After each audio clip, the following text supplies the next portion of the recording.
Hi friends, ഇന്ന് എനിക്ക് വന്നൊരു ഡൗട്ട് എന്ന് പറയുന്നത് പേയ്മെൻറ്റ് ഗേറ്റ് വേ എടുക്കുന്ന സമയത്ത് അല്ലെങ്കിൽ അതിലൊരു അക്കൗണ്ട് ക്രിയേറ്റ് ചെയ്യുന്ന സമയത്ത് എന്തൊക്കെ കാര്യങ്ങൾ ശ്രദ്ധിക്കണം എന്നുള്ളതായിരുന്നു.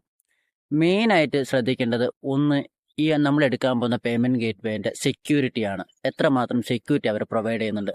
രണ്ടാമത്തതെന്ന് പറയുന്നത് നമുക്ക് എത്രയാണ് അവർ കമ്മീഷനായിട്ട് പിടിക്കുന്നത്, ഓരോ ട്രാൻസാക്ഷനും കമ്മീഷനായിട്ട് പിടിക്കുന്നത്. ഓൾമോസ്റ്റ് എല്ലാ പേയ്മെൻറ്റ് ഗേറ്റ് വേസും ചാർജ് ചെയ്യുന്നത് നമ്മുടെ ട്രാൻസാക്ഷനുള്ള കമ്മീഷനായിട്ടാണ്. പിന്നെ അതുപോലെ തന്നെ നമ്മൾ ശ്രദ്ധിക്കേണ്ട ഒരു കാര്യം, ഈ നമ്മൾ എടുക്കാൻ പോകുന്ന ഈ ഒരു പേയ്മെൻറ്റ് ഗേറ്റ് വേ നമ്മളെ വെബ്സൈറ്റ് അല്ലെങ്കിൽ നമ്മളെ ബിസിനസ്സിന് സ്യൂട്ടബിൾ ആണോ, ആപ്റ്റ് ആയിട്ടുള്ളതാണോ എന്നുള്ളതാണ്. ഈ കാര്യങ്ങളാണ് ഏറ്റവും ഇമ്പോർട്ടൻ്റ് ആയിട്ട് നമ്മൾ ശ്രദ്ധിക്കേണ്ടത്. പിന്നെ ഇതിൻ്റെ കൂടെ തന്നെ അവർ തരുന്ന സപ്പോർട്ട്, എത്രമാത്രം സപ്പോർട്ട് പ്രൊവൈഡ് ചെയ്യുന്നുണ്ട് എന്നുള്ളതും നമ്മൾ ശ്രദ്ധിക്കേണ്ടതായിട്ടുള്ള കാര്യമാണ്. അപ്പോൾ ഈ കാര്യങ്ങൾ നിങ്ങൾ തീർച്ചയായും ശ്രദ്ധിക്കുക.